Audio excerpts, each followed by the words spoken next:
Panorama group, जो सोचता है वो करता है। आपके अपने सपनों का आशियाना। नमस्कार, आप देख रहे सिटी पोस्ट लाइव और मैं हूं आपके साथ नेहा मिश्रा।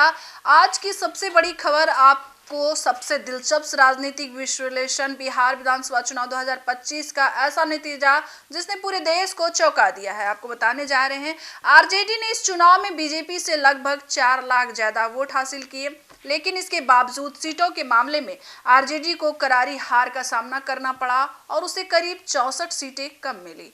अब बड़ा सवाल यह भी है कि आखिर ऐसा कैसे हुआ, कैसे ज्यादा वोट मिलने के बावजूद आरजेडी सीटें में पिछड़ गई, और इसका जवाब छिपा है बिहार के चुनावी गणित, क्षेत्रीय वितरण, सीटवार, माइक्रो स्ट्रेटेजी और वोट कटवा फैक्टर में।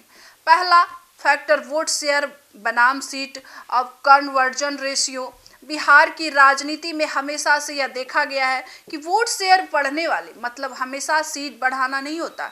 यह इस बात पर निर्भर करता है कि वोट कहाँ मिले, कितनी सीटें पर मिले और वे वोट विजयी वोट थे या बेकरार।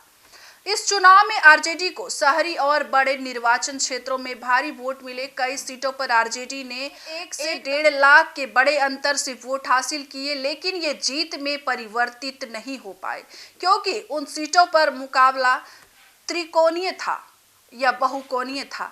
दूसरी तरफ बीजेपी के वोट क्लस्टर तरीके से वितरित हुए, जहां कम मार्जिन के साथ भी वे सीट निकालने में सफल रहे, यानी कम वोट लेकिन सटीक जगहों पर, और इसलिए सीटें उनके पक्ष में गई। दूसरा फैक्टर जनसुराज और छोटे दलों का वोट डिवीजन। अब इस चुनाव में एक बहुत बड़ा और नया समीकरण था जनसुराज। लगभग 3% वोट शेयर लेने वाले इस दल ने कम से कम 25 से 35 सीटों पर डायरेक्ट असर डाला। अधिकांश जगहों पर जनसुराज का सपोर्ट बेस उन्हीं वोटरों में था जो परंपरागत रूप से आरजेडी या महागठबंधन के झुकाव वाले माने जाते थे। अब परिणाम, जहां आरजेडी जीत के बेहद करीब थी, वही 5,000 से 20,000 तक के वोट जनसुराज या अन्य छोटे दलों के खाते में चले गए और सीधे लाभ एनडीए को मिल गया। तीसरा फैक्टर ओबीसी, ईबीसी और महिला वोट बैंकर का सिस्टम। बिहार की राजनीति जाति गणित और वेलफेयर पॉलिटिक्स पर नहीं टिकी रही है। एनडीए ने इस बार महिला सुरक्षा, पीएम आवास, उज्ज्वला, लाभार्थी टारगेटिंग और ईबीसी महादलित कनेक्ट को मजबूत किया। इसके परिणाम स्वरूप एक बड़ा साइलेंट वोट बैंक आरजेडी से एनडीए की ओर शिफ्ट हुआ, जबकि आरजेडी का कोर माई मुस्लिम यादव को मजबूत रहा, परंतु उसे नई विस्तार राजनीति में रूपांतरित नहीं किया जा सका। चौथा फैक्टर सीट एलोकेशन की राजनीति गलती। जब चुनाव में गठबंधन होता है तो सीट वितरण की सही योजना अत्यंत आवश्यक होती है। अब महागठबंधन में सीटें का वितरण जमीन की स्थिति के अनुसार नहीं, बल्कि पार्टी प्रतिष्ठा और संतुलन के आधार पर किया गया। कई सीटों पर कमजोर उम्मीदवार, जबकि एनडीए ने local face, cadre Activision, booth micro management पर जोर दिया।